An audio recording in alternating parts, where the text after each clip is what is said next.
Hi, everyone, and welcome back to Brian's Horror Corner, or welcome if you are new.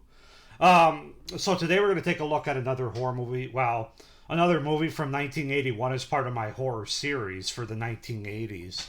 Um, and that movie is this one I do have on physical media, Scream Factory Blu-ray actually, and that movie is Full Moon High.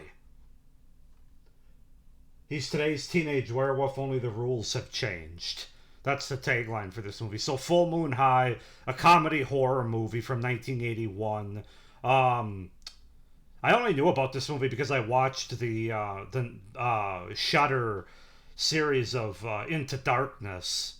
Um, I think that's what it's called. And they talked about this movie along with the other werewolf movies that were made during 1981. So, otherwise, I really didn't know much about this movie. First time watch, obviously. So, let's talk about Full Moon High. Um, Full Moon High is a 1981 American comedy horror film written and directed by Larry Cohen. The film stars Adam Arkin, Ed McMahon, and Roz Kelly. The plot revolves around an adolescent boy becoming a werewolf while his aging process ceases. The film is about a teenager who goes on a trip to Transylvania with his father and gets bitten by a werewolf. Made ageless, he attempts to put his life back together a couple of decades later by enrolling in high school. He initially tries to keep his secret from the school and the three women who show interest in him: a sexually active high school student, his own former girlfriend, now married mother of one, and one of his teachers. He ignores sexual advances because it is his time of the month. He later encourages the female high school student to film his transformation. She and the students who later watch the film mistake the footage at first for a stag film, but after people watch the whole film, the werewolf is arrested in the crime for the crimes he committed while in wolf form. So yeah, that's the setup and the premise, the beginning of Full Moon High. As far as the cast goes, we have Adam Arkin as Tony Walker, Ed McMahon as Colonel William P. Walker, Roz Kelly as Jane, Joanne Nail as Ricky, Bill Kirchenbauer as Detective Jack Flynn, Kenneth Mars as Coach Principal Cleveland, Elizabeth Hartman as Miss Montgomery, and Alan Arkin as Dr. Brand. So yeah, that's the setup, the premise, and the cast for Full Moon High from 1981. Um, Definitely more of a comedy movie with very little. The only horror element is the fact that there's a werewolf component to the movie. And unfortunately, neither aspect, the horror nor the comedy, really work all that well for me. So let's get into it, starting with the pros or the things that I liked about Full Moon High. I enjoy the cast here, especially Adam and Alan Arkin's father and son in real life. Excuse me, who do a good job in this movie, both of them. But some of the other appearances are fun too. Like you have Pat Morita, who of course plays most notably from the Karate Kid movies, and Bob Saget, who's a reporter, funnily enough, for the football game at the end. That basically have cameos in the movie. But the whole cast I thought was just really interesting. I think everybody does a pretty decent job given the kind of movie that it is, but just kind of fun cast. The makeup effects are pretty solid.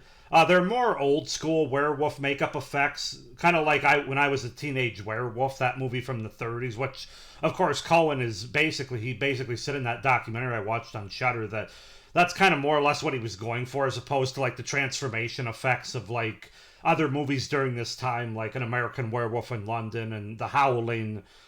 This is more in the vein of that old school. I was a teenage werewolf and even Teen Wolf to a certain extent that would come out a few years later. But so very much still like the teenager's face, but then has like all the hair and the wolf burns, if you will, and all that kind of stuff going on the face. But it's still kind of in human form. That's kind of what they went for here. But I thought, given that, I thought the effects and the makeup was still pretty good for this movie, effective for what they were going for. I did laugh and enjoy certain scenes within the movie.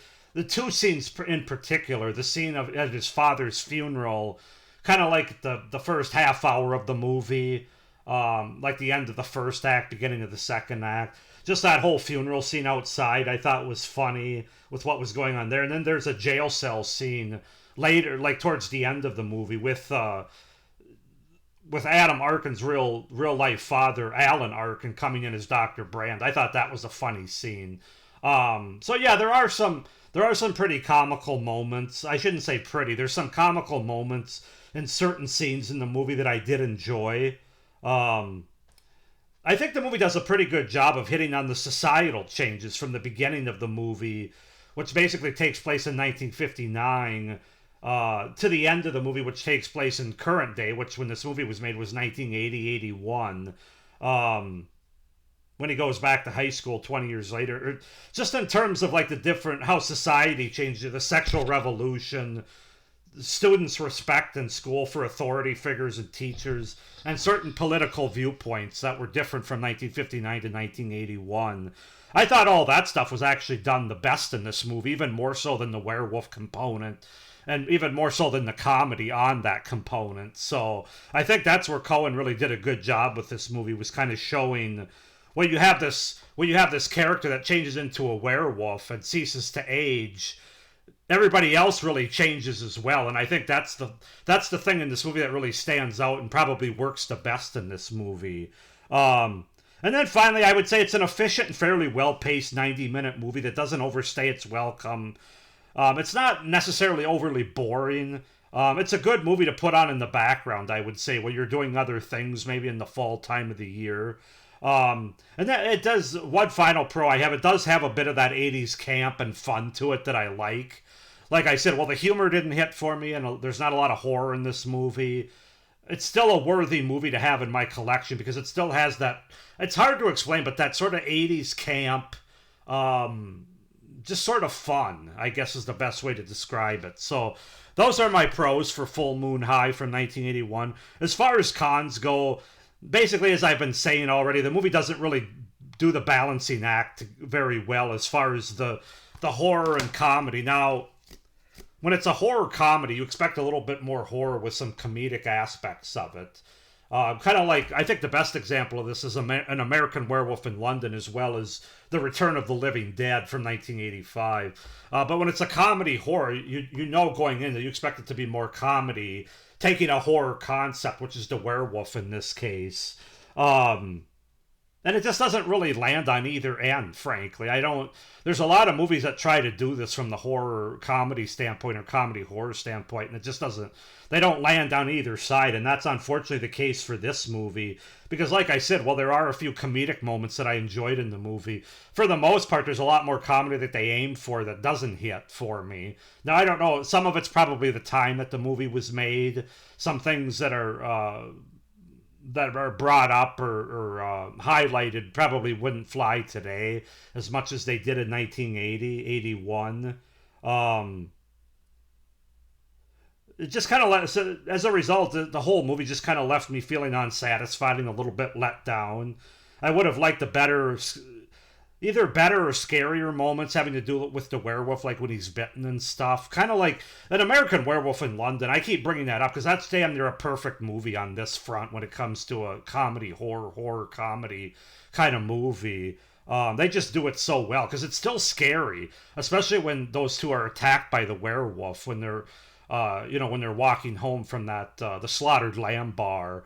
But in this movie, it would have been nice to have a few suspenseful moments at least, but that's really not what they were going for. They were going for more of the jokey, slapsticky stuff. And as I said, that just doesn't really land either, not as well as it could have from a comedy standpoint. So yeah, that's the biggest letdown of the movie. A lot more of the comedy, as I said, didn't work for me, just didn't hit as well as maybe it did for the time, or as it does for some other people maybe. Comment down below if the humor works more for you in this movie, which parts. I'd be curious to hear that. But it just didn't work for me on that front. I don't really see this as being a highly rewatchable movie. I mean, this might be an every 3 or 4 year watch for me, as opposed to other movies that have to do with werewolves that are either an every year watch or certainly every other year.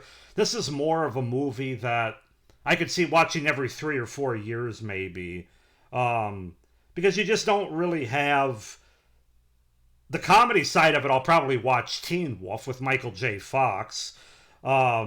And if I want more of the creepy horror side out of the werewolf, I'm going to watch An American Werewolf in London or The Howling or something like that. So that's what it just kind of leaves this movie in a place that it really doesn't have a strong position for me in terms of my movie watching, especially as it relates to werewolf movies or even comedy movies based on werewolves. I think it's much better done in Teen Wolf. And then my final kind of, like I said, there's not really any suspense, but more so there's not really any stakes in this movie, which I guess wasn't the point, but nothing to really hold my attention throughout the movie. Is another con that I noticed. As I said, I think the best thing about this movie is Larry Cohen showing the difference between 1959 and 1981 in terms of the human characters around this werewolf, this teenage werewolf. Showing how much things had changed from 59 to 80 or 81. So, but other than that, guys, this movie just doesn't really work for me on a regular watch level. I am, of course, going to keep it in my Scream Factory collection, although I should mention there's not really a lot of... Scream Factory usually does a good job with their special features, but with this movie, you really only have an audio commentary with Larry Cohen and a theatrical trailer. That's really about all. There's not really any interviews or deleted footage or special scenes or anything like that. So that's kind of another bummer. But overall, I'm going to give Full Moon High a 6 out of 10. Just not really my kind of movie, either from a comedy or a horror standpoint. But there's still enough here to keep it in my collection and to watch it every 4 years or so. So 6 out of 10 for Full Moon High. Go ahead and comment down below your guys' thoughts on this movie. If you've seen it before, what you think of it. Did it work for you more than me? Less? The same? Why not? Please like this video, hit the little notification bell, and subscribe to my channel if you're new here and haven't already subscribed. So you don't miss any of my upcoming reviews for this series, which is going on about another 3.5 months. We're just getting into the start of it here for 1981 specifically. So with all that being said, I hope everybody's having a good start to the new year. Hope you enjoy this review. You're enjoying the series. Thank you for watching, and as always, stay scared. Bye.